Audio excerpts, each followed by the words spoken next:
प्रधानमंत्री नरेंद्र मोदी ने आज इंडिया टॉय फेयर का उद्घाटन किया। पीएम मोदी ने कहा कि समय के साथ खिलौने बदलने की जरूरत है। खिलौना उद्योग में अपार संभावनाएं हैं। खिलौने भी आत्मनिर्भर भारत की मुहिम का हिस्सा है। हम हस्तशिल्प को बढ़ावा देंगे और भारतीय खिलौनों को इको फ्रेंडली बनाएंगे। तमिलनाडु में राहुल गांधी ने मोदी सरकार पर निशाना साधते हुए कहा कि आरएसएस और बीजेपी ने 6 सालों में देश की संवैधानिक संस्थाओं पर हमला किया। संस्थाओं के बीच संतुलन बिगड़ता है तो देश अशांत होता है। दुख है कि भारत में लोकतंत्र मर गया है क्योंकि आरएसएस हमारे देश के संस्थागत संतुलन को बिगाड़ रही है। कांग्रेस नेता राहुल गांधी ने तमिलनाडु के तूतीकोरिन के मीनाक्षीपुरम में रोड शो किया। केंद्र सरकार पर हमला बोलते हुए कहा कि केंद्र सरकार देश और तमिलनाडु के लोगों के साथ तमिल भाषा, इतिहास और संस्कृति का अपमान कर रही है। भारत बहुत से विचारों, भाषाओं और परंपराओं का संघ है। सभी का सम्मान होना चाहिए। जम्मू में शांति सम्मेलन का आयोजन हुआ जिसमें कांग्रेस के वरिष्ठ नेता गुलाम नबी आजाद भी शामिल हुए। उन्होंने कहा कि चाहे वह जम्मू कश्मीर हो या लद्दाख, हम सभी धर्मों, लोगों और जातियों का सम्मान करते हैं। हम सभी का बराबरी से सम्मान करते हैं। ये हमारी शक्ति है और इसी के साथ आगे बढ़ते रहेंगे। कांग्रेस के वरिष्ठ नेता कपिल सिब्बल ने कहा कि सच्चाई ये है कि कांग्रेस पार्टी हमें कमजोर होती दिखाई दे रही है और इसलिए हम जम्मू में एकत्रित हुए हैं। हमें इकट्ठे होकर पार्टी को मजबूत करना है। गांधी जी सच्चाई के रास्ते पर चलते थे। केंद्र सरकार झूठ के रास्ते पर चल रही है। कपिल सिब्बल ने गुलाम नबी आजाद के रिटायरमेंट पर कहा, हम नहीं चाहते थे कि आजाद साहब संसद से जाएं। हमें दुख हुआ। आजाद कांग्रेस की असलियत जानते हैं, जमीन को जानते हैं। मुझे ये बात समझ नहीं आई कि कांग्रेस इनके अनुभव का इस्तेमाल क्यों नहीं कर रही है। कोरोना वायरस महामारी के कारण इंटरनेशनल पैसेंजर फ्लाइट्स पर लगे प्रतिबंधों को 31 मार्च तक बढ़ा दिया गया है। डीजीसीए ने एक स्टेटमेंट में कहा, कॉम्पिटेंट अथॉरिटी ने भारत में आने या जाने वाली शेड्यूल इंटरनेशनल पैसेंजर फ्लाइट्स के विषय पर जारी सर्कुलर की वैलिडिटी को 31 मार्च 2021 तक बढ़ा दिया है। देश के 6 राज्यों में कोरोना पैर पसारने लगा है। देश में केरल, महाराष्ट्र, पंजाब, कर्नाटक, तमिलनाडु और गुजरात ऐसे राज्य हैं जहां कोरोना वायरस के सक्रिय मामलों में बढ़ोतरी हुई है, जिसकी जानकारी केंद्रीय स्वास्थ्य और परिवार कल्याण मंत्रालय ने दी।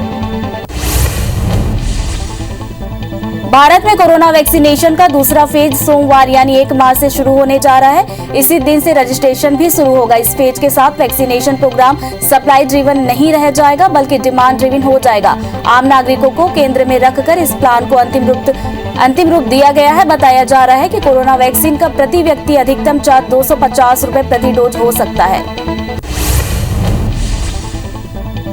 मुख्यमंत्री भूपेश बघेल कल पश्चिम बंगाल के दौरे पर जाएंगे। वे बंगाल में होने वाली कांग्रेस की चुनावी सभा को संबोधित करेंगे। इससे पहले 5 राज्यों के चुनाव कार्यक्रम पर उन्होंने कहा कि बंगाल में 8 चरण और असम में 3 चरणों में वोटिंग के फैसले से लोग संतुष्ट नहीं हैं।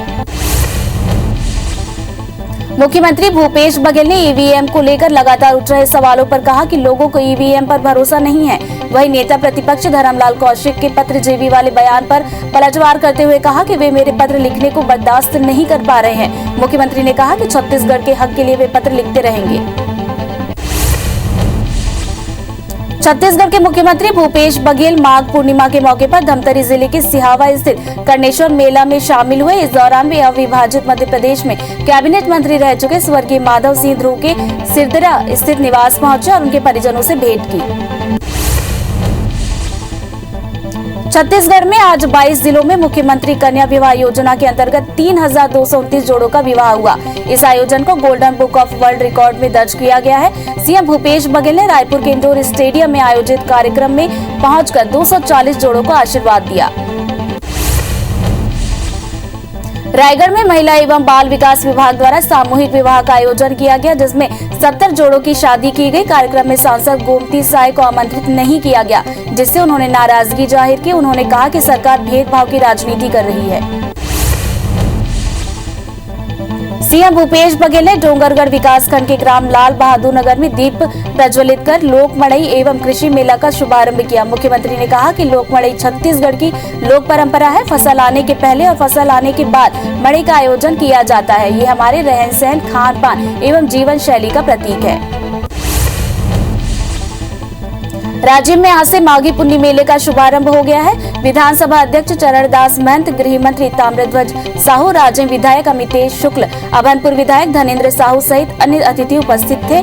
डॉक्टर महंत ने मंच पर स्थापित भगवान राजीव लोचन की प्रतिमा पर पूजा अर्चना करते हुए मेले की आधिकारिक शुरुआत की घोषणा की।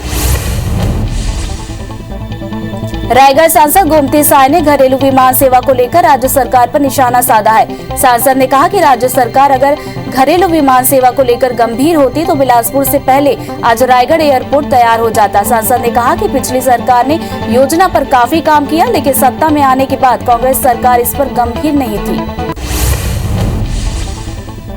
रायपुर जिले में आपके द्वारा आयुष्मान अभियान की शुरुआत 1 मार्च से होने जा रही है। आयुष्मान कार्ड चॉइस सेंटर में मुफ्त में बनेगा। छत्तीसगढ़ में आयुष्मान कार्ड बनाने के लिए विशेष अभियान चलाया जाएगा, जिसका लाभ 65 लाख से अधिक परिवार को मिलेगा। अभियान की निगरानी कलेक्टर, जिला प्रशासन, सीईओ टीम बनाकर करेंगे। भाजपा किसान मोर्चा की बैठक में आने वाले दिनों में मोर्चा की कार्य योजना तय की गई। किसान आत्महत्या, धान खरीदी में समस्या और अधूरे वादों के मुद्दे पर सरकार को घेरने की रणनीति तैयार की गई। प्रदेश कार्य समिति की बैठक में कृषि और राजनीतिक प्रस्ताव पारित किया गया।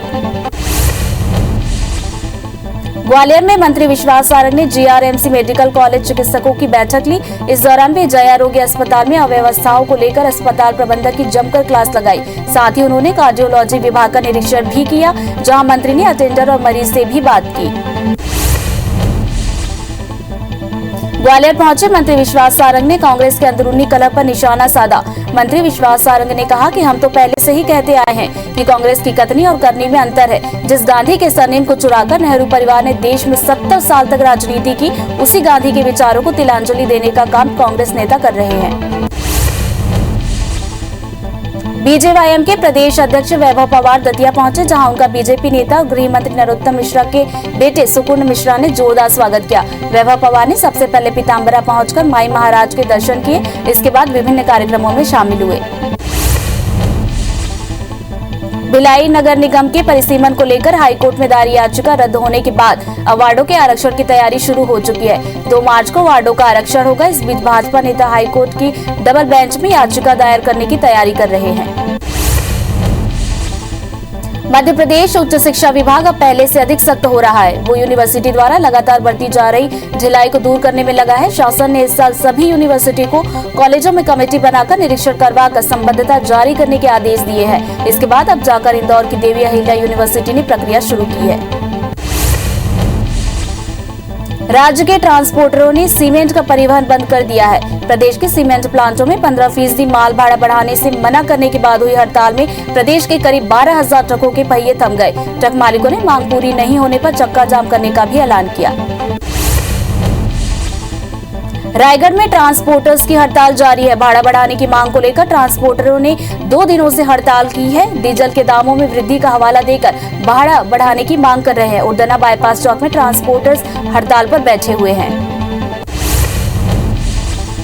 कवर्धा के जिला जेल में विचाराधीन कैदी के सुसाइड मामले में अब नया मोड़ आ गया है। मामले में निलंबित जेल प्रहरी ने नियम विरुद्ध उन पर कार्रवाई करने की बात कही। प्रहरी ने कहा कि घटना के समय वे ड्यूटी पर नहीं थे। अब सस्पेंड किए जाने से उनको आर्थिक परेशानी का सामना करना पड़ रहा है, जिसे लेकर कलेक्टर से मामले में बहाली करने की मांग की है। रायसेन में बिजली विभाग को 5 सालों से 17 शासकीय विभागों का लगभग 50 लाख से ज्यादा का बिजली बिल भुगतान नहीं हुआ है। इसके लिए कई बार नोटिस भी जारी हो चुका है, लेकिन फिर भी अधिकारी बकाया राशि जमा नहीं कर रहे हैं। इसे लेकर बिजली विभाग द्वारा 6 उपभोक्ताओं पर कुर्की की कार्रवाई की गई है। मध्य क्षेत्र विद्युत वितरण कंपनी 1 अप्रैल से अपने बिल भुगतान केंद्र बंद कर रही है। इसके बाद बिजली उपभोक्ताओं को ऑनलाइन ही बिल जमा करना पड़ेगा। इसके लिए विद्युत वितरण कंपनी हर भुगतान पर 5 से 20 रुपए तक की छूट भी देगी। कंपनी मीटर रीडर के माध्यम से बिल भुगतान राशि संग्रहण पर भी विचार कर रही है। सागर कलेक्टर ने बीना में रेत माफिया के खिलाफ बड़ी कार्रवाई करते हुए अवैध रेत से भरे 9 ट्रैक्टर जब्त किए हैं। साथ ही ट्रैक्टर मालिकों पर एफआईआर दर्ज की। कलेक्टर के मुताबिक कई दिनों से बीना नदी के एरड़ और लखार घाट से अवैध रेत उत्खनन और परिवहन की शिकायतें लगातार मिल रही थी। आज माघ पूर्णिमा के मौके पर श्रद्धालुओं ने शिवरी नारायण में त्रिवेणी संगम में पवित्र स्नान किया। इसके साथ ही सबसे प्राचीन मेले की शुरुआत हुई। भक्तों ने संगम में आस्था की डुबकी लगाकर भगवान नर नारायण के दर्शन किए। मान्यता है कि माघी पूर्णिमा को भगवान जगन्नाथ शिवरी नारायण मंदिर में विराजते हैं, इसलिए भक्तों की भीड़ दर्शन के लिए उमड़ती है। ग्वालियर में खेत से वापस लौट रहे एक किसान की हत्या का मामला सामने आया है। पुलिस के मुताबिक रायरू गांव में रहने वाले 55 साल के राजेंद्र सिंह राजपूत की हत्या हुई है। आरोपियों ने किसान की साफी से गला घोंचकर हत्या की वारदात को अंजाम दिया। पुलिस ने आरोपियों की तलाश शुरू कर दी है। बड़वानी के नरावला गांव में 2 नाबालिग लड़कियों की कुएं में लाश मिलने से सनसनी फैल गई। पुलिस के मुताबिक मीनाक्षी आवासे और काली नयन सिंह मोरे की लाश मिली है, जो 26 फरवरी से लापता थी। दोनों की लाश बाबूलाल वास्कले नामक किसान के खेत में मिली है। फिलहाल पुलिस मामले की जांच कर रही है। बलरामपुर के धंधापुर गांव में ईंट से भरा ट्रैक्टर पलटने से एक मजदूर की मौत हो गई। मजदूर का नाम सुलेमान बताया जा रहा है, जो ट्रैक्टर में काम करता था। मामले में राजपुर पुलिस ने जांच शुरू कर दी है। फिलहाल ईंट भट्टा संचालक फरार है। देवास में बारातियों से भरी बस सिरोलिया के पास मोड़ पर अनियंत्रित होकर पेड़ से जा टकराई, जिसमें 35 लोग घायल हो गए, जबकि 7 लोगों को गंभीर हालत में इंदौर रेफर किया गया, जिनमें से एक ने रास्ते में दम तोड़ दिया, जबकि एक की इलाज के दौरान मौत हो गई। बस में 65 से ज्यादा लोग सवार थे। बलरामपुर में बस को बचाने के चक्कर में एक तेज रफ्तार कार रेस्ट हाउस के अहाते से जा टकराई, जिसमें वाहन बुरी तरह से क्षतिग्रस्त हो गया। इस घटना में ड्राइवर को मामूली चोटें आई हैं, तो वहीं एक पुलिसकर्मी बाल बाल बच गया। गरियाबंद जिले में फिंकेश्वर बोरसी मार्ग पर सुबह अज्ञात वाहन ने हिरण को कुचल दिया। हादसे में हिरण और उनके नवजात शावक की मौके पर ही मौत हो गई। बाद में वन विभाग के कर्मचारियों ने मृत हिरण को पोस्टमार्टम के लिए भेज दिया है। दुर्ग जिले के नेवई थाना क्षेत्र में 13 साल की नाबालिग लकड़ी के साथ गैंग रेप की घटना सामने आई है। घटना के 5 आरोपी नाबालिग है। पुलिस ने सभी आरोपियों को गिरफ्तार कर लिया है। नाबालिग आरोपियों के खिलाफ पॉस्को एक्ट के तहत मामला दर्ज किया गया। टीकमगढ़ में पुलिस की अमानवीयता का चेहरा सामने आया है। दरअसल परेला थाने के आरक्षक एक युवक को पीट कर जबरन चोरी कबूल करने को कह रहे थे, जबकि युवक इसे मानने से इनकार कर रहा था, जिसका वीडियो सोशल मीडिया में जमकर वायरल हो रहा है। मामले में एसपी ने दोषी पुलिसकर्मी को लाइन अटैच कर दिया है। मुरैना के कैमरा घाट गांव के दलितों ने गांव के ही दबंगों पर मारपीट करने का आरोप लगाया। दलितों का आरोप है कि गांव में शमशान के लिए जमीन को आरक्षित किया गया है, जिस पर दबंगों ने कब्जा कर लिया। इसकी शिकायत करने पर उनके साथ मारपीट की गई। छिंदवाड़ा के कोतवाली थाना क्षेत्र के प्रधान डाकघर में एक बीमा एजेंट से लूट की घटना सामने आई है। दरअसल एक बीमा एजेंट 1,90,000 रुपए जमा करने के लिए पहुंचा था। इसी दौरान एक बदमाश ने उनसे पैसे से भरा बैग छीन लिया, वहां से भाग निकला, जिसे पुलिस ने बुधवारी बाजार के पास धर दबोचा। खरगोन के बड़वाह पुलिस ने अंतर्राज्यीय चोर गिरोह के 2 सदस्यों को गिरफ्तार किया, जो इंश्योरेंस कंपनी को टारगेट कर नकदी सहित अन्य सामान चुराते थे। गिरफ्तार आरोपियों के ऊपर अलग अलग थानों में 16 केस दर्ज है, जो कई जिलों में चोरी की वारदात को अंजाम दे चुके हैं। भाटापारा की सिमगा पुलिस ने 2 अलग अलग चोर गिरोह के 6 आरोपियों को गिरफ्तार किया। साथ ही उनके पास से 1 लाख से ज्यादा के सामान जब्त किए। गिरफ्तार आरोपी सिमगा थाना क्षेत्र के अलग अलग गाँव में लगातार दैनिक उपयोगी सामग्रियों की चोरी कर रहा था। छिंदवाड़ा में 24 फरवरी को बदमाशों ने 7 एटीएम से चोरी की है। दरअसल कोतवाली, कुंडीपुरा और देहात स्थित एटीएम से 1 लाख से ज्यादा की चोरी हुई। इस पर पुलिस ने अज्ञात आरोपियों के खिलाफ केस दर्ज कर आगे की कार्रवाई शुरू कर दी है। आरोपियों ने विशेष तकनीक उपकरण की मदद से वारदात को अंजाम दिया। जांजगीर की सिटी कोतवाली पुलिस ने सरकारी नौकरी दिलाने का झांसा देकर ठगी करने वाले आरोपी को गिरफ्तार किया। आरोपी हलीम खान ने अशोक यादव नाम के युवक को श्रम विभाग में चपरासी की नौकरी दिलाने का झांसा देकर 2 लाख रुपए की ठगी की, जिसकी शिकायत पीड़ित ने थाने में की। भोपाल पुलिस ने फर्जी सीबीआई अफसर बनकर लोगों से धोखाधड़ी करने वाले आरोपी को गिरफ्तार किया। गिरफ्तार आरोपी राजू सिंह बीते दिनों सीबीआई अफसर बनकर हनुमानगंज इलाके में एक युवक से धोखाधड़ी की और लूट की वारदात को अंजाम दिया। पीड़ित की शिकायत पर यह कार्रवाई की गई। बलरामपुर के राजपुर में 20 जनवरी को मोबाइल दुकान में चोरी के मामले में पुलिस ने 2 आरोपी को गिरफ्तार किया, जिसमें एक नाबालिग भी शामिल है। दोनों गिरफ्तार आरोपी सगे भाई हैं, जिनके पास से पुलिस ने 8 मोबाइल जब्त कर आगे की कार्रवाई शुरू कर दी है। ग्वालियर वन विभाग की टीम ने चीतल का शिकार करने वाले गैंग के 2 आरोपियों को गिरफ्तार किया। हालांकि उनके 3 से 4 साथी भागने में कामयाब हो गए। आरोपियों के पास से चीतल की खाल, कुछ हड्डियां और सिर सहित शिकार में उपयोग किए जाने वाले हथियार जब्त किए गए। फरार आरोपियों की तलाश जारी है। केशकाल में वन कर्मियों से मारपीट मामले में 8 ग्रामीणों को गिरफ्तार किया गया। दरअसल 21 फरवरी को चन्नाभद्री में वनों की अवैध कटाई की सूचना पर वन कर्मी कार्रवाई के लिए पहुंचे थे। इसी दौरान कोसवी के ग्रामीणों ने उनसे मारपीट की, जिसकी शिकायत विश्रामपुरी थाने में की गई। धमतरी जिले के सोरम और खिड़की टोला गांव के जंगल के बीच एक युवक का शव शत मिला था, लेकिन युवक की मौत कैसे हुई अभी भी स्पष्ट नहीं हो पाया। वहीं शव को पुलिस ने अपने कब्जे में लेकर फॉरेंसिक जांच के लिए भेज दिया है, जिसकी रिपोर्ट अभी आना बाकी है। ग्रामीण हाथी के हमले से युवक की मौत की आशंका बताई जा रही है। नाबालिग लड़की का अपहरण और दुष्कर्म के आरोपी को 20 साल की कठोर कारावास की सजा सुनाई गई। साथ ही 1000 का जुर्माना लगाया गया। भाटापारा के विशेष न्यायाधीश सत्येंद्र कुमार साहू ने ये सजा सुनाई। दरअसल आरोपी सूरज खांडेकर ने 18 मार्च 2019 को वारदात को अंजाम दिया था।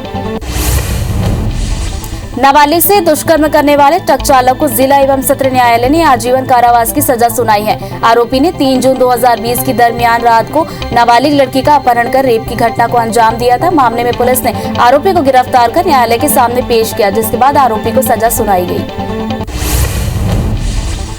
बेमेतरा में लूट और ट्रक के मामले में राजगढ़ पुलिस टीम ने छत्तीसगढ़ पुलिस के साथ मिलकर बड़ी कार्रवाई की। छापामार कार्रवाई में लाखों की लूट और चोरी का सामान बरामद किया गया और 2 आरोपियों को भी गिरफ्तार किया गया। पुलिस ने आरोपियों के पास से एक बाइक और बड़ी मात्रा में गुटखा भी जब्त किया। कटनी के माधवनगर स्थित एक बुक स्टेशनरी में देर रात भीषण आग लग गई। वहीं सूचना मिलते ही फायर ब्रिगेड की टीम मौके पर पहुंची और कड़ी मशक्कत के बाद आग पर काबू पाया गया। हालांकि तब तक स्टेशनरी में रखी बुक और बाकी सामान जलकर खाक हो चुके थे। वहीं घटना का लाइव वीडियो अभी जमकर वायरल हो रहा है। गृह मंत्री नरोत्तम मिश्रा 2 दिवसीय दौरे पर दतिया पहुंचे, जहां वे संत रविदास जयंती में शामिल हुए। उन्होंने संत रविदास के चित्र पर माल्यार्पण करते हुए 6 करोड़ से ज्यादा विकास कार्यों का शिलान्यास और लोकार्पण किया। इस दौरान उन्होंने कांग्रेस नेता राहुल गांधी पर भी तंज कसा। भाटापारा कांग्रेस भवन में एमपी की पूर्व मुख्यमंत्री और भाटापारा शाखा नहर के प्रणेता श्यामचरण शुक्ल की जयंती मनाई गई। इस दौरान कांग्रेस नेताओं ने श्यामचरण द्वारा किए गए राजनीतिक और सामाजिक विकास कार्यों को याद करते हुए श्रद्धांजलि दी। भाटापारा के जयस्तंभ चौक पर आरएसएस और विश्व हिंदू परिषद के सदस्यों ने शहीद चंद्रशेखर आजाद को उनकी पुण्यतिथि पर श्रद्धांजलि दी। वहीं इस कार्यक्रम के दौरान आज के ही दिन गुजरात गोधरा कांड में कार सेवकों की मौत हुई थी, जिन्हें भी श्रद्धांजलि दी गई। दुर्ग के गनियारी में आयोजित गनियारी लोक कला महोत्सव का समापन हुआ, जिसमें खाद्य मंत्री अमरजीत भगत भी शामिल हुए, जहां उन्होंने पंजवानी गायिका पद्म विभूषण तीजनबाई और पद्मश्री राधेश्याम बार्ले को सम्मानित किया। बता दें कि इस महोत्सव का आयोजन 12 सालों से किया जा रहा है।